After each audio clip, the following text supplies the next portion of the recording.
The title of this message is, Where is my hope? Have you ever felt like saying that? Where is my hope? You just can't find it?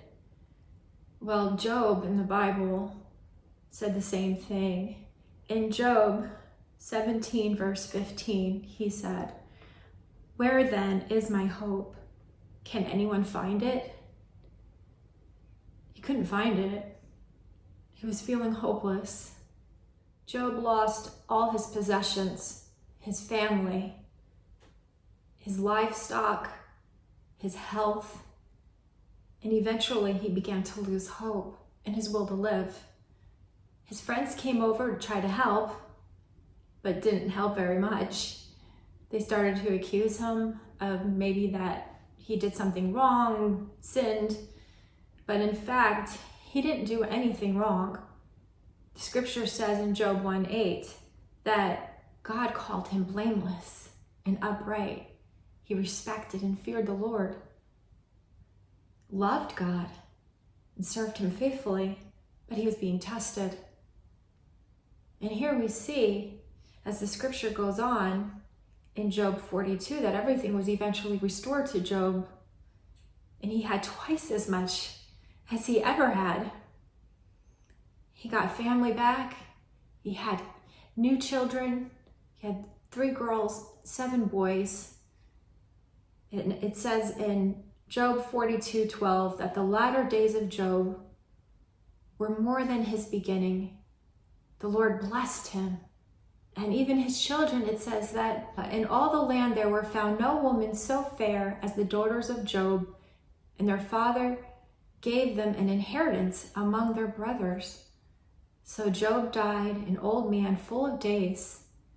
So Job's girls were the prettiest around, and he even gave them an inheritance, where in those times, usually just the sons got the inheritance.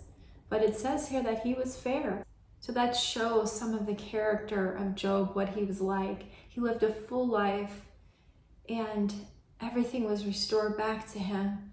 But he suffered great pain, great loss. His physical health, he lost his homes, his livestock. He lost a lot. He suffered greatly, and he began to wonder, what is going on? Who wouldn't? And he began to lose hope. But we see the end here. Many of you are going through hard times, and you can't see the light at the end of the tunnel. You can't see the end, and you're feeling hopeless, discouraged, maybe even depressed. I want to just encourage you today to remember the story of Job, that you are not alone. And it may not mean that you did anything wrong. Sometimes bad things happen to good people. We live in a fallen world where there is troubles, there is tribulations. It says in John 16:33, Jesus said, I have told you these things so that you may have peace in me. In this world, you're going to have troubles. Jesus said, you will have troubles. That word troubles in the Greek means tribulation. It means affliction, distress, pain, and suffering. There's going to be pain and sufferings in this world, but it doesn't end there. Jesus says, take heart. I have overcome the world. Take heart means take courage. And he is with us. He is with us, and he said he will never leave us nor forsake us. You are not alone in your trouble. You are not alone in your sorrow. You're not alone in your trial and tribulations, in pain and suffering, or whatever you're going through right now. Relationship problems, financial problems, health issues. Whatever it is that you're going through that's making you lose hope, or maybe just the climate of our world right now. Whatever's making you lose hope and you can't seem to find it, remember what Jesus said, that there will be trouble in this world. But take heart, he said, take courage, because I have overcome the world. And he's with us. Jesus is with you. And he said he will guide you into all truth through his Spirit. You're not alone. He is strengthening you.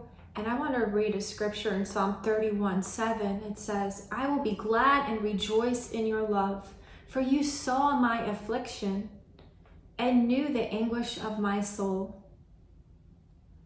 God is with you, and he has given you a purpose.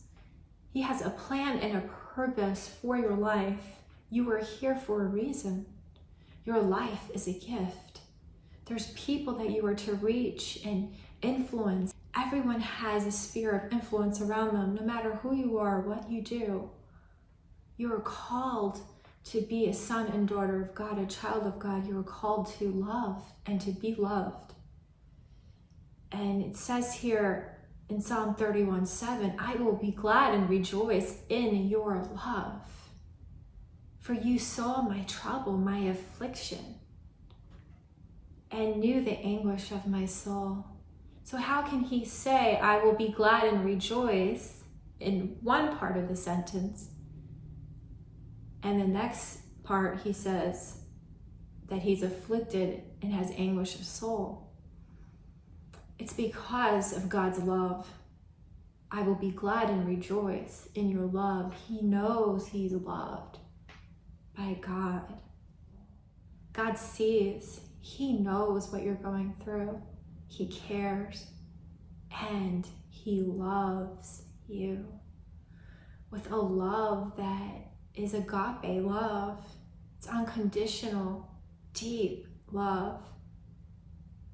It's supernatural love, powerful love. If you've lost your hope, that right now you would just ask the Lord to help you find it again in him, and that you would feel his love, his grace for you.